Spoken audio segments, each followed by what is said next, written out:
Well, it's a chilly first day out here. First day getting this boat geared up, getting fishing, getting all the gear out, warmed up and ready to go. And I promised the other day, I was hoping the other day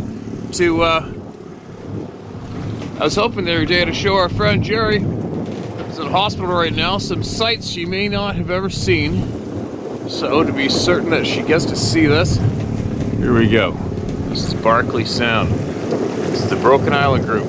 These are people from all over the world come here to kayak amongst all these hundreds of little islands. It's west coast of Vancouver Island. It's a little freezing right now. But there you go. And anybody else out there who's stuck right now in a bit of a battle, they can't get out and see this stuff, here it is for you too, alright?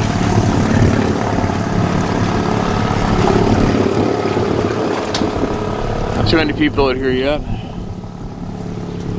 Early season. Got a good time to get the boat going. Some of my good friends right there doing the same thing. His boat. And there we are.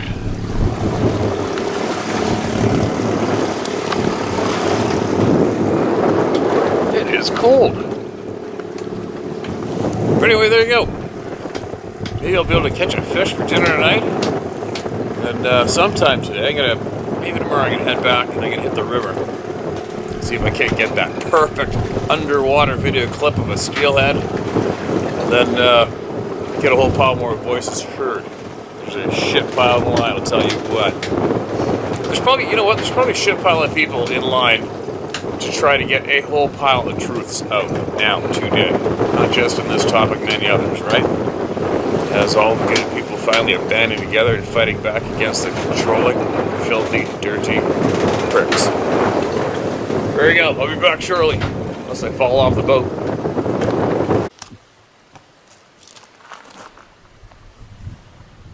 Well, let's hope the weather hangs out, sort of. Gives me a little bit of a break. A frustrating day today.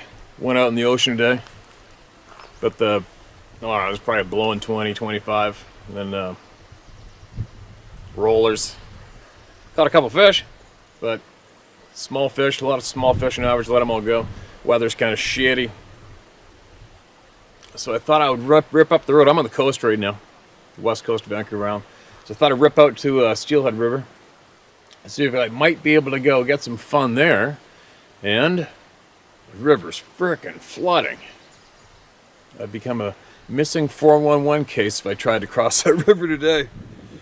So now, I've decided I'm not going to go home until tomorrow night or the next day, so I don't know what I'm going to do here. It looks like there's a bunch of hell coming. Elk tracks everywhere here. Can't believe I haven't seen any yet. But they're here. I filmed a huge frickin' bear today too. Just seen a sow and a cub a minute ago. But it's a good spot to stop and take a minute. It looks like all a wall of water coming. So I don't know. We'll see how I make out here if I get lucky.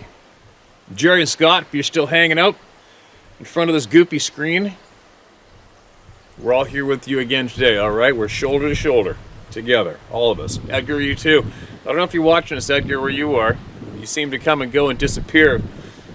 I hope you're healing up too. I just stacked up my my waded boots around the camera to block from the wind. Hopefully that helps the mic out. Who's in the line? Who do we got? This is a video. This is an email titled Stumped. Not sure how this will fit in, but I've hunted Oregon, Idaho, BC, the Yukon, and Alaska, from the Arctic to the southeast. I've yet to see or encounter a Bigfoot, but I have friends with interesting stories. I did see something one night I'd like to share. It seemed to be a bright star in the sky, and the driver commented, "That's sure bright." I leaned forward to see something way too bright, and instantly was hovering about 100 yards off the highway. I asked to stop the car and got out, curious to see what type of aircraft flies low in fog at night. It was a classic saucer shape, about 35 feet wide and 6 to 7 feet high, and emitted such a bright light it was hard to look at. About 5 feet off the ground and silent. After about 3 minutes, 4 cars had stopped to look at it and flew away at that low elevation. I could see as it lit up the fog banks as it passed through them, past the city lights. 7 miles away and a ways beyond. It traveled 8+ miles from a stop in maybe 1 second. The G-forces from that type of acceleration would crush a human body. Rob. Okay, Rob, there you go.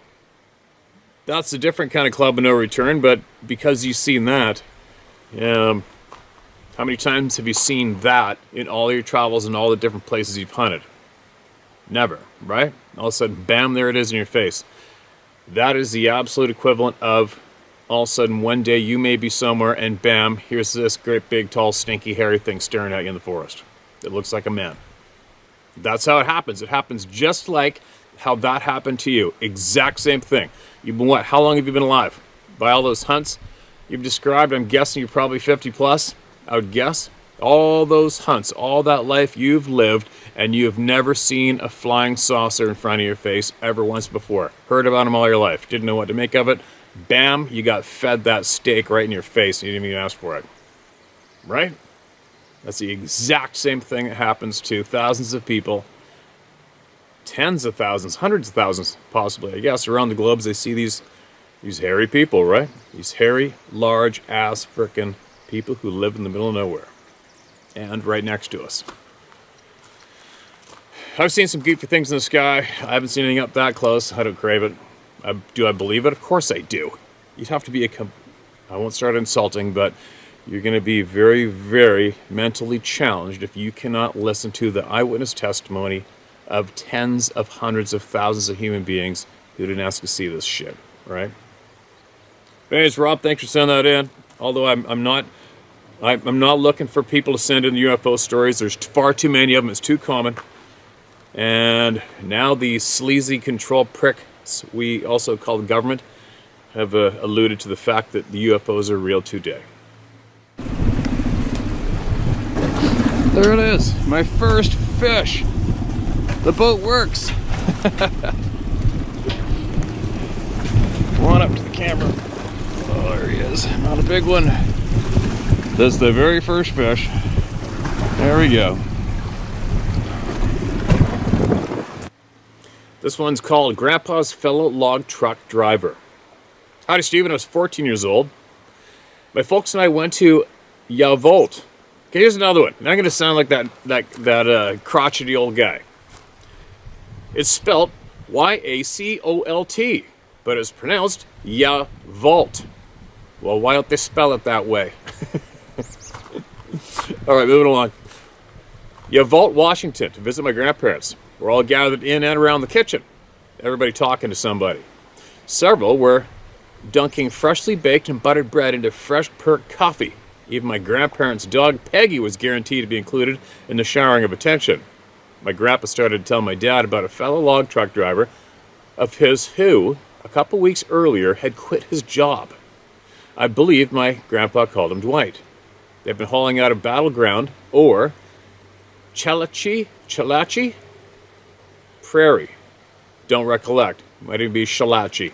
Prairie, don't recollect. Anyway, my grandpa said that a spirit of competition of sorts is settled amongst the drivers to see who could pull out the most board feet in a week, with, of course, a bonus going to the biggest single log. Dwight, because he woke up at 3 and couldn't get back to sleep, was motivated one morning to head out at 3:30 for the mountain. He drove to the yard, picks up his truck, hauls butt towards the day's load site. As he's headed up the narrow, twisting, freshly dozed logging road, he decides that because of the hour, it's safe to stop in the middle of the road to take a leak. As he did so, rocks the size of softballs, cantaloupes, and watermelons smashed into the opposite side of his truck cab. He quickly stepped in front of the truck to see what the hell was going on when he was almost struck by a watermelon-sized boulder, which missed him by only a couple of inches.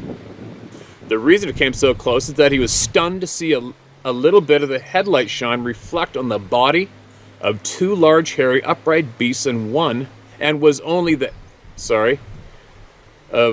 two large, hairy, upright beasts, and was only then able to notice the screams coming from their mouths. He couldn't take his eyes off the family lit figures until that huge boulder just missed his shoulder by a couple of inches. He dashed back to his door, jumped up into the cab, and stuck the truck into reverse. That's when a cantaloupe-sized rock came through the passenger door window. But Dwight wasn't a man to be rattled easily, and he was able to slowly back down the road.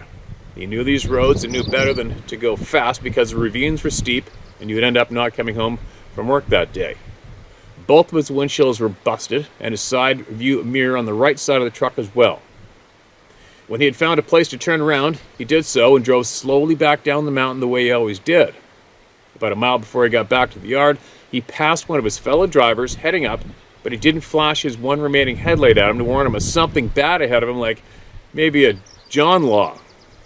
He just headed back to the shop, and when he got there, he parked his truck, grabbed his lunch bucket, and headed to his pickup. When the shop foreman asked him what was wrong, Dwight didn't answer. It didn't take long for a small crowd to gather around his truck looking at what the heck had happened to it, but when they would turn and holler at Dwight, he wasn't hearing them. He drove home, told his wife that he wasn't accepting any phone calls from anybody for any reason. Of course, it was the eventual call from his boss and his yard foreman, but he wasn't taking any calls. Dwight never showed up for work the next several days when he unexpectedly called in and told him that he quit. When they asked him why and what happened to his truck, he said, "I can't talk about it right now," and would hang up. It wasn't until a week had gone by that he finally answered the door to my grandpa when my grandpa went to his house. My grandpa stepped through the door of his house and immediately said, "Jesus Christ, how long does a man have to be here before he gets offered a cup of coffee?" That's when Dwight smiled for the first time in over a week. They sat down to coffee and smoked cigarettes, and Dwight filled in the details as to what happened that morning. That was known to be a very quiet and level-headed man, and not given to folly or horseplaying with anyone. Never knew to be a liar or a practical joker, and was respected by the men he worked with, as well as many other logging contractors. I'd heard about Sabe, Bigfoot, and whatnot before the day, but that's the day I became convinced of its existence. I know enough, though I've never had an experience, but I never want to. I also know that, even though I'm much more fearful of going to the woods, I'm going to be ever vigilant as well as constantly aware of my thoughts, so as not to let those thoughts stray in any direction that could end up being misconstrued by the Sabe as being threatening or derogatory toward them. You can bet I'll be making efforts to connect with them telepathically as well as audibly, and letting them know that I'm not here to hurt them, and that if I could, I would even try to help them with something that they need. I always carry a gun, because, in my mind anyway, the two-legged varmints wearing a camo hat, a Grateful Dead t-shirt, camo pants, and hiking shoes are more of a threat to me in the woods than any Sabe. To tell the truth, I'd rather not turn my back on either one of them, especially the one wearing a suit. Thank you, Steve. My name is Skip. I now live in western Montana. Thank you, sir, for what you do for us. God bless you, sir. And God bless you too, Skip. Appreciate what you do, man. Appreciate that you emailed us in, because we are all nothing without you. All right? We're nothing without each other, and that's a fact.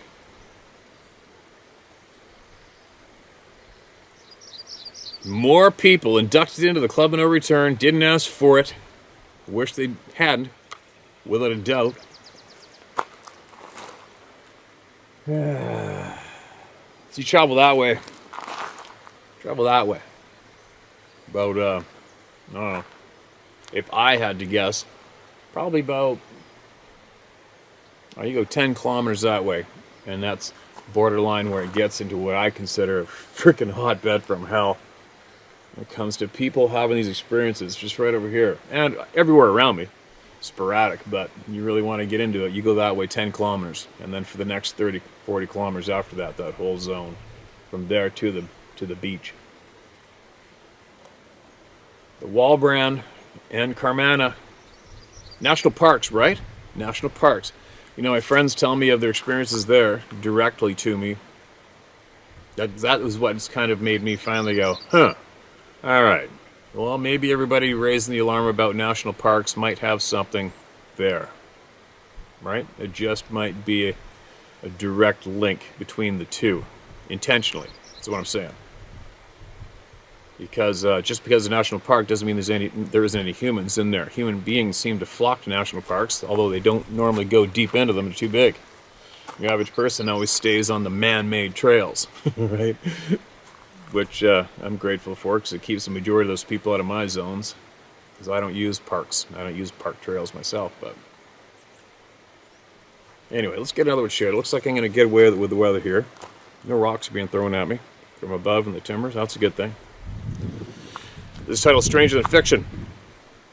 Dear Steve, we know due to mitochondrial DNA that we are related to Sabe. However, it may be completely reversed than a lot of viewers are voicing. We, I believe, are the hybrids of Sabe. First Nations people have called them the Elder Tribe. A lot of people feel the need to fit things into the belief system we were told as a child. If you look into the Sumerian texts, the clues are all there. The Bible is based on these texts. Abraham was from Ur, which is one of the Sumerian city-states. Superior beings, powerful but flawed beings, and not the prime creator of the universe, created us as a slave race from these beings already on the planet. We're a dumbed-down, smaller, easily controlled, almost hairless version of the old man of the forest. The Tao Te Ching states, pronounced Dao Di Jing. There we go again. Why don't they spell it the way it says? It sounds. Kidding. Pronounced Dao Di Jing, and I am paraphrasing. When an superior man hears the way, he immediately implements it in his life. When a normal man hears the way, he considers it. When an inferior man hears the way, he laughs out loud. It could not be the way, i.e. the truth, i.e. the Tao, without the laughter. This may be a puzzle for some, if you're willing to research honestly. You guy. Okay, man. Appreciate it. I like the way that sounded in the last sentence. Let me read that again for anybody who didn't pick up on that one. When a superior man hears the way, he immediately implements it into his life. When a normal man hears the way, he considers it. When an inferior man hears the way, he laughs out loud. Hit that nail on the head. Right? The laughing ones, I feel bad for the people to laugh. When your reaction is to laugh at new knowledge, you're in a real, sad, lonely place, in a place of no escape. Maybe. Unless you can really pull it together and get out of there. Alright. This one's titled A Funny Story. This is my Uncle AC's story. Now, he was small in stature, but a mountain of a man, decorated Vietnam vet, and a sneeze.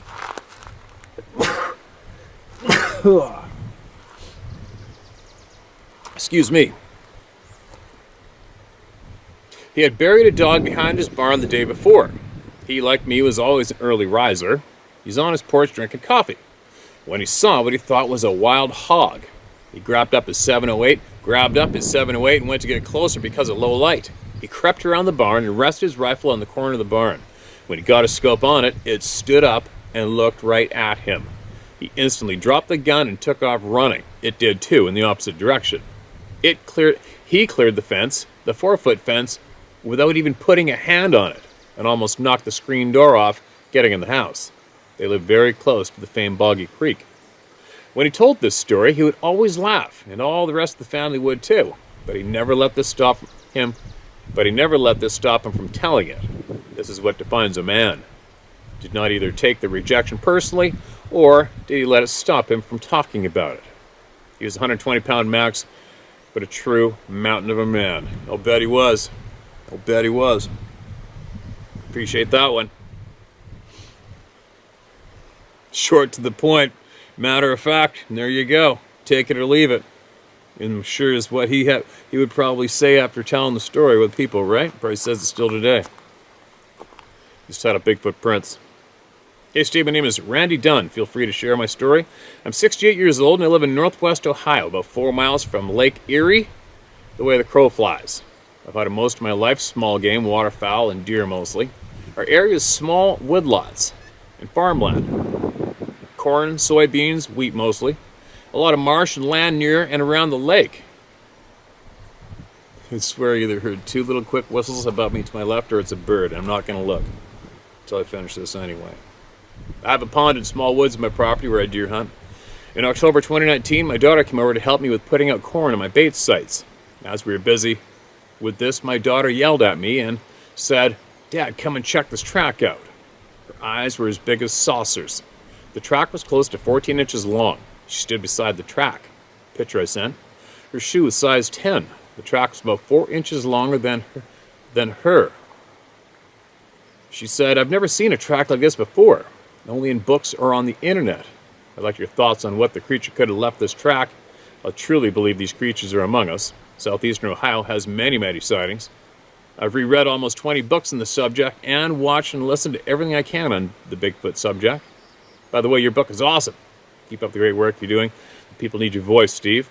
You're the man. Be safe out there and keep your powder dry. Thanks again, Randy Dunn. And all the same to you, Randy, my man." I'll show I think this camera picks this up pretty good, so let's try this. So, there. Oh man, it's too dark, isn't it? Too dark. All right, let's hope I frickin' remember to put this picture into the email by the time I get home. So it's got toes. Toes sink in, there's an archway, and you can see where the heel's deeper. So toes are deep, rises up, and the heel's in. It's definitely heavy print. Try to change the resolution on that. I can't tell you guys, I can't barely see the screen myself, all right? But I'll try that. Hopefully it works. We'll see what it boils down to. It's another track. I'm looking at tracks right now in that mud, dirt, bear tracks. I can't not stop and look for tracks every time I see soft soil. It's just out of habit. I mean, we should do that for days and days and days on end to get paid to do it, right? It's just a natural thing to do now. But there's another one. And I hope this frickin' river drains out enough for me to go give it a go before I get home. And it's not about catching a steelhead out. I'm starting to really figure out how I can get the camera to get a real cool video. Like, I'm trying to get the best frickin' wild steelhead underwater live video that I can.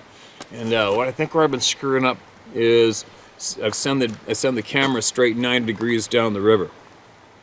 What I think I should do is, because I can pivot the camera, what I really want to do, especially when I know there's a handful of steelhead in that hole, they should still be there, is I want to send the camera down on an angle sideways so I get that full, wicked, awesome sideways view of the river, and hopefully all the colors down the side of the fish. And capture it to share. What a funny thing to get excited about, isn't it? Can't help it. That shit excites the shit out of me. Always has. I've always tried to film stuff. Sadly I realized later I should have been doing this from the beginning, filming, learning how to. As an example, years ago, I remember when hunting videos first came out on VHS tapes. I was absolutely amazed. It was almost like seeing a Sasquatch for the first time, was seeing people actually hunting on video, and it's caught on film. I couldn't believe it. And then I remember I'd always put money aside every payday from work. I'd put money aside, number one, to rent a boat for my fishing, and number two, I'd put money aside so I could go rent a great big video camcorder. And they were huge. They were this big. With the VHF tape slammed to the side of it. Then I would take that steelhead fishing in the Cowichan River, and I would try to videotape steelhead fishing. Man, it was a long time ago, but that gives you an example of why I'm passionate about doing it and have so much fun doing it. I just love it. I love trying to capture shit on film out in the real world that some people may not have yet. Even if they haven't, it's because I haven't yet. It excites me to do it. I'm sure there's people out there that do it way better than me, obviously. And that's not what I'm getting at. I'm getting at is I just frickin' love doing it. It's so much fun for me. So I'm going to finish up with one more here. Then I'm going to carry on farther up the road and see what's up around this corner. Dad's story. Steve, I was reminded by some of your stories of people being out in the woods and having pebbles or pine cones thrown at them, especially at night around the campfire. This reminded me of a father's story, which, by the way, he never attributed to Bigfoot. The story was actually told to me by my father's good friends. We shall call him Fred, some years ago, as a mystery that he apparently carried within himself for many years, noodling on it yet could never figure it out. Apparently, the story goes that Dad and Fred were camping in the western end of your favorite mountain range, the Adirondacks. Adirondacks of northern New York State in the late 60s or early 70s, before I was on the scene. The area in question has so many Sasquatch sightings and is in the vicinity of where I also had a sighting of a strange being swimming in the lake many years later. Recall 7 Adirondack Bigfoot sightings from about 2020 that I sent in and that you read on your channel. They were there fishing for bass and perch. The lake is located in the wilderness area east of Watertown, New York, and in amongst the many other Adirondack lakes and swamps that reside there. You must hike in this area and cannot drive to it. The huge tract of forever wild state land, the abundance of the watershed, the raw wilderness, plus thousands of American black bear, white-tailed deer, and now moose reintroduced by the NYS, combined with decreasing hunting pressure, plus the abandoned garnet and cobalt mines from 100 years ago make for perfect Sasquatch territory in upstate New York. I still hear about crazy stories coming from up there concerning gun battles, stolen livestock, and smashed up properties to this very day, involving the Bigfoot living in the area. I have no doubt about it.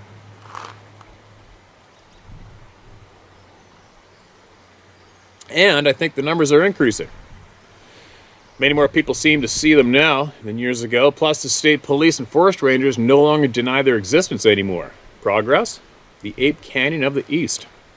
Anyway, when nighttime came around, they had pulled the old aluminum John boat they had wrestled into the lake years before up onto the small clearing where they're going to sleep and wedged it against a tree as a rudimentary shelter. This is before the days of lightweight nylon tents. And that being plus my father's exceeding cheapness means they used the boat as a lean-to with some plastic draped over the side in case it rained. Never mind the mosquitoes and bugs all night long. After the first time experiencing these accommodations in my teens, I promptly went out and bought a Eureka Timberline 2 with my lawn mowing money, which I slept in henceforth. Fred told me that around 2 a.m. they heard teenagers talking nearby. They could not make out what they were saying. It didn't seem like English, he reckoned. And a short time later, small pebbles began to ping off the side of the aluminum boat until they sat up, shined their weak flashlight in the direction where the voices came from. There was nobody there. This went on for about 30 minutes until they became too sleepy to stay awake and drifted off to sleep. The next morning, they ventured the 30 feet or so into the nearby wood line, which is below grade, a perfect ambush area from where they had slept, to look for any evidence of the nighttime antagonists, but found nothing in the thick pine duff, not even any pebbles. Since most of the rock in the area is glacial carved granite, left over from when the Ice Age receded from North America, the pebbles must have been carried in by the pebble pingers, as there was nothing but huge boulders otherwise. Good thing for Dad that the pebble pests were not in a bad mood. Neither one of the two men ever came to the conclusion that it was anything other than some weird farm kids having some fun at their expense. They're both still very skeptical about the existence of Bigfoot, and I've never broached the idea that it might have been the forest people who were playing the tricks on them all those years ago. But I suspect it was. Yeah, if I had to put some money down, I'd bet it was for sure. Right? The shit's always going down. Man, there's elk tracks everywhere. Everywhere.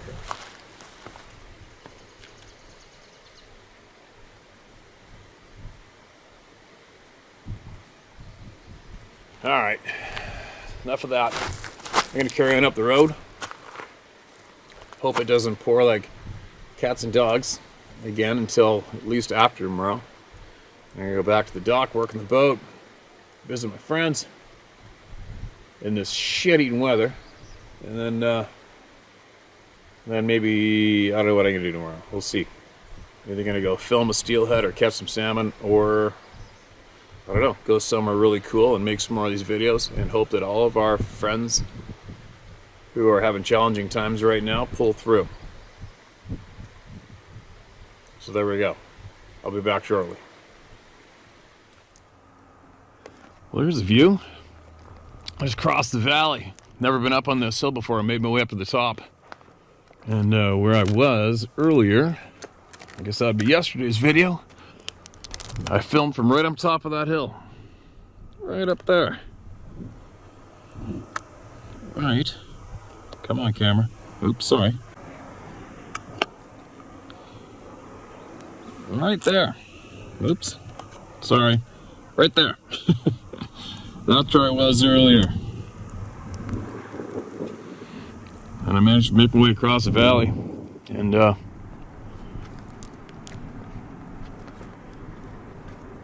never been up here before, but check it out. You can actually see the ocean out there.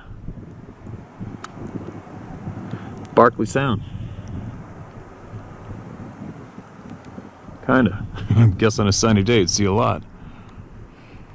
It's funny, there was some camp smoke down there earlier across the bridge. Actually, I'll tell you about that in a second. Here's where I am. Let's get this camera set up. And I'll fill you in. Alright, I don't know if this is going to work or not.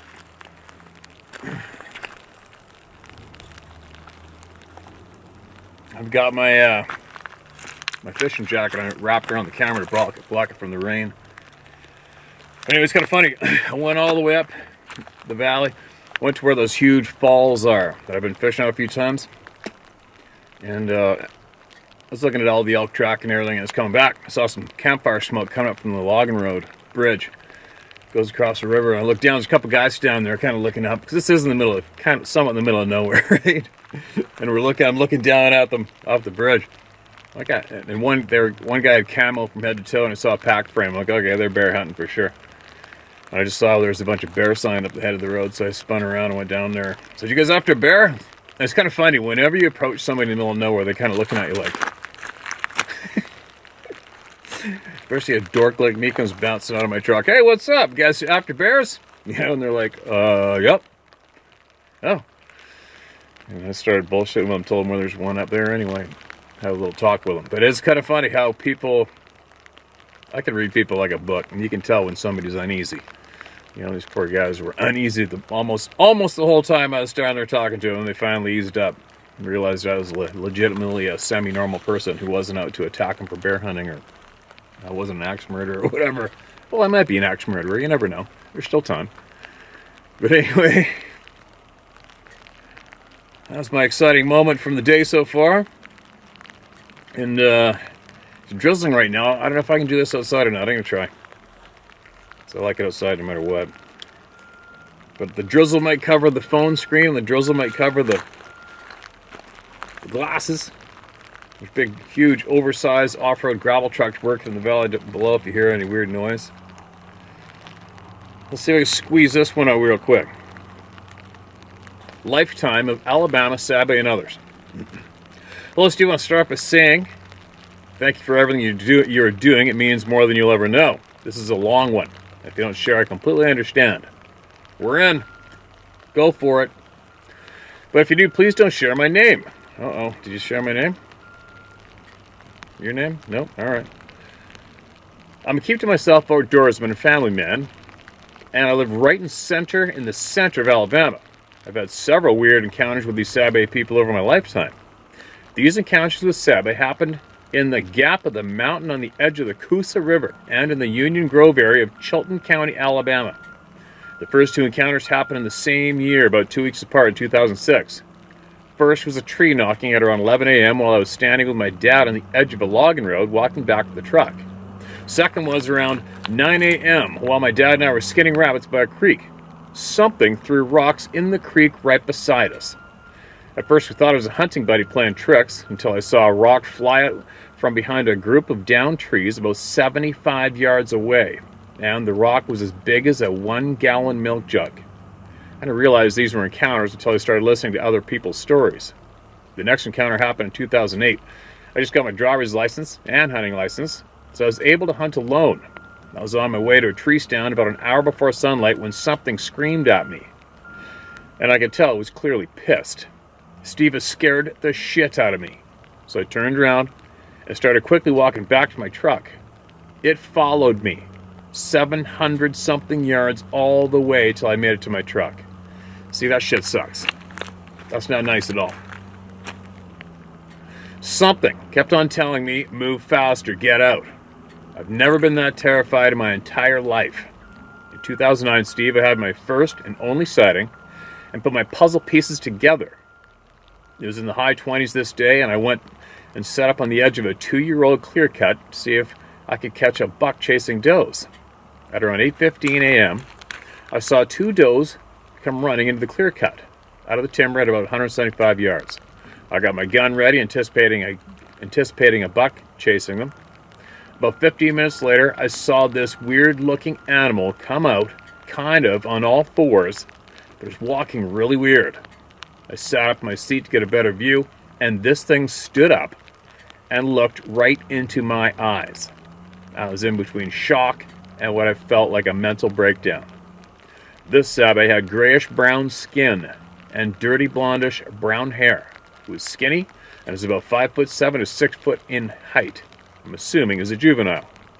They're definitely not primates. It looked so human. We stared at each other for around 30 seconds, and it took off running faster than anything I've ever seen. I didn't wait around after it disappeared into the other woodline to make a fast retreat.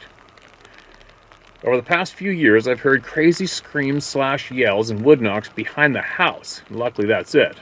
I do not wish to have any more face-to-face encounters. Steve, I gave up on hunting for a while, but I'm back at it. Good news. Good to hear. I just don't bow hunt anymore, and I have a hard time going to and from in the dark. It's been firearm hunting only. Thank you again for all you're doing for us. I, too, am a no-nonsense guy and get hostile towards people, downing other people. So therefore, it's easier to type this out than talk about it. Good luck hunting and fishing. Stay safe, brother. Thanks. You too, man. You stay safe, too. And good luck hunting and fishing for you, too. And, Alabama. Hold on, I'm just trying to find another one here real quick. You know, I was with a buddy of mine in Alabama near Greene County. We were talking to a man he hired to come and trap on his hunting property. He's trapping raccoons and beaver. They're all over the place. And the guy had been following my trapping videos online and knew who I was. And then he went straight to telling me about, or maybe I asked him. No, he went to tell me. He told me about massive dumps, meaning poop, that he found, and 17-inch footprints on a farm field that he found as well. And I don't know, I think that was northern Alabama he found that. But you know as well as I do, man, there's shit piles of sightings in Alabama. Just is. Welcome to the club of no return, right?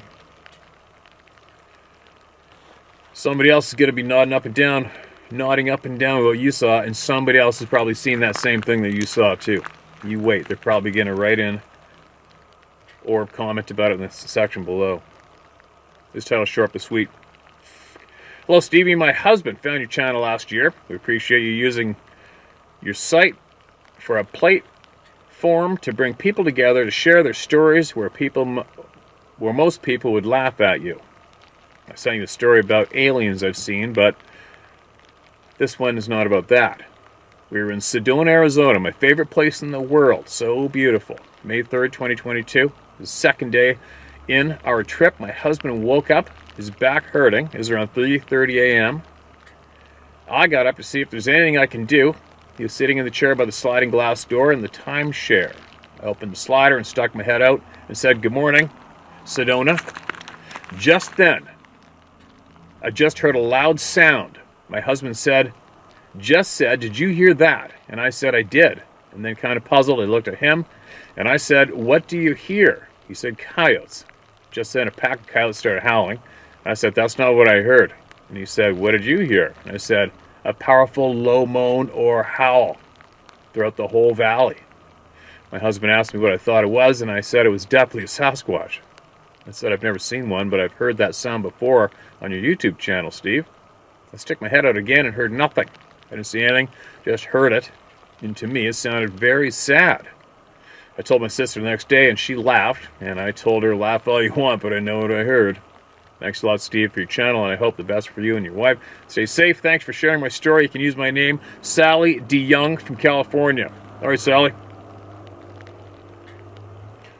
Sedona, Arizona, you guys. There you go. Whoever's living there, and whoever may have seen something, you're probably shaking your head up and down. Sedona, Arizona. Man. Oh, what's this one? All right, this sounds important. Let's mark this as red. I'm getting kind of wet. Hopefully I can pull this off. All the here in the middle of nowhere, and I hear a frickin' gravel truck behind my head the whole time, right? I can't escape the noise, I tell you what. I don't know why, I just can't stand the background noise. I know some of you probably can't even hear it, and I know. It's just me. Listen to this. This is titled, okay, I've wanted to tell this for 40 years. Hi, Steve. If for some reason this does show my name, please don't use it. I still live in this area. Alrighty. In spring of 78, I was appointed to the State Patrol of a southern state that borders the Great Smoky Mountains. I'd never lived in that area before. I was assigned there, and I was a young man in my 20s. In those days, you got 6 weeks of academy and gun and ticket book. You'd ride with a senior trooper for a while, and then you were set loose to make it or get fired. We'd worked a bad accident near the national park one afternoon into evening. 3 fatalities were involved. That sucks. I had help from a senior trooper, who we'll call John. John was old school. Nothing fazed him. Solid as a rock and easygoing. He'd probably been a trooper when I was born. As we waited for the wreckers to show up, he pulled out a cigar, lit it, and then sat back on the hood of my big Plymouth Fury. We were talking and looking around when this terrible smell came out on us. I asked what that smell was because it was a bad day already. John stopped talking and got up immediately. He looked at me and said, "Well, kid, you're going to see something now." John walked around the cruiser, reached in and pulled out an 870 pump shotgun. I got one of those. And handed it to me with a serious look. He said, "You watch the tree line right there," and pointed out a spot. As I watched the tree line, I heard him open up the truck, and next thing I knew, he was standing beside me loading a snail drum on a Thompson machine gun. I'd seen one at the academy, but had no experience with that at all. That would change very soon. About 50 yards away, I saw what appeared to be an upright bipedal figure step from behind the tree line. This thing was huge. It had been over 8 feet tall. I measured the sapling the next day near the spot, and it measured 7.5 feet, and this thing was taller than that. It was covered in reddish fur and had no neck at all. Its chest was massive, and I can only guess, but it had to be 700 or 800 pounds. It let out a roar like I've never heard before or since, and John pulled the bolt back on the Thompson. In an even voice, he said, "If that thing charges us, I'm emptying this out on him, and you do the same." At that point, I decided, yes, me too, and racked a shell into the 870. The creature looked at us as if he was picking out lunch and started to move forwards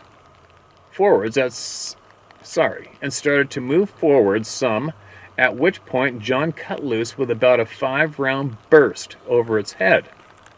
The creature then turned and ran back into the woods as fast as I've ever seen anything that big move. I really don't think we could have stopped it with that firepower we had.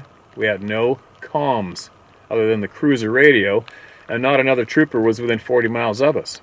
I was stunned. I'd hunted some as a boy, but Jesus, this was off the wall. I took up cigar smoking that night, and yes, some drinks were involved too. John talked to a senior sergeant that worked for. I was out of the conversation. I was then told to take a few days off with pay. I didn't know how to deal with this, and was on my own in those days. He never said anything people would think you were nuts, and I was a rookie to boot, so I just kept it in. I would never tell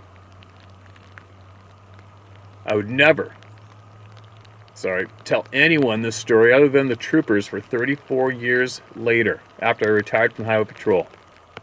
On a back note, I asked John where in the world he got a Thompson Center machine gun. He said, "Well, the ones of us who have seen those things get issued them." I thought, okay, whatever. Maybe that was true, and maybe it wasn't. About a month after the encounter, we were at a backyard barbecue the district captain had suddenly thrown out of the blue. There's no punctuation. A little bit missing, I mean. I showed up to eat, but he was working that day, so I was uniformed and in my Plymouth Cruiser.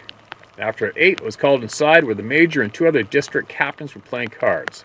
John, my senior trooper, my sergeant, and lieutenant were also present in that room. I thought, oh shit, this ain't good. Our captain walked over and sat a large black case on the floor in front of me.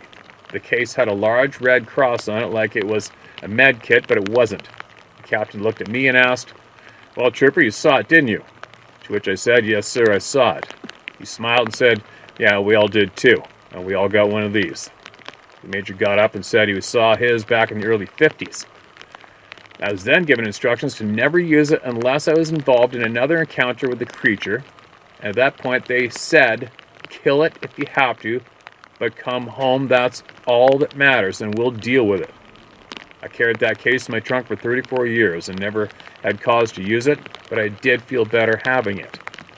When I retired, you have to turn in your cruiser, a friggin' Ford Explorer, in at the main headquarters downstate and sign papers and such. When it came time to turn in the black case, the major in charge, I got rain all over the screen, all right? Sorry. When it came time to turn in the black case, the major in charge of the vehicle entered, reached in the back of my Ford Explorer, picked up the case, and handed it to me. He looked at me and smiled and then said, "Hey, you might need this med kit sometime." As I left, I noticed new cruisers been prepped for duty in the eastern part of the state, and none had a spot for the case. Whereas every time I received a new car or truck, a spot was designed just for that case. Well, that's it. Yes, they exist, and people higher up know, but you and they don't say a word. You just join the club of the believers because you saw it, and you live with that as best as you can. Thanks for what you do, sir. Thanks for what you do. And thanks for what you did. More importantly, thank you for coming forward, even though it's 40 years later. I hope it helped you somewhat, getting that off your chest to such a massive chunk of people. 40 years. I wonder if you ever had any kind of PTSD from that incident alone, I wonder, possibly. I think a lot of people have. But I know all you first responders, the PTSD thing is sadly very common. A bunch of my friends are first responders.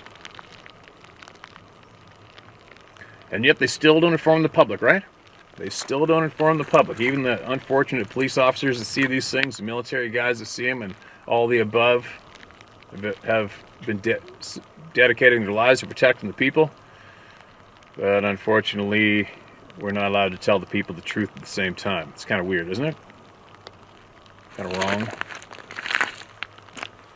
But anyway, I'm still feeling a little snoopy. Snoopy meaning snooping around.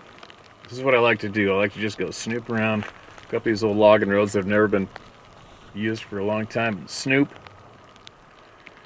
And hike, whatever. Learn it. See it. Learn it. Snoop.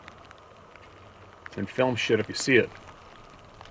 So, it's too wet to be out here doing this right now, so I better get moving. Hopefully that river comes down some more. I don't want to come all the way out here and not be able to take a stab at getting some wicked video clips of some fish. Maybe fight one, who knows, whatever. But we'll see what happens, what this weather does. I might pull over and share some more here again before I go in.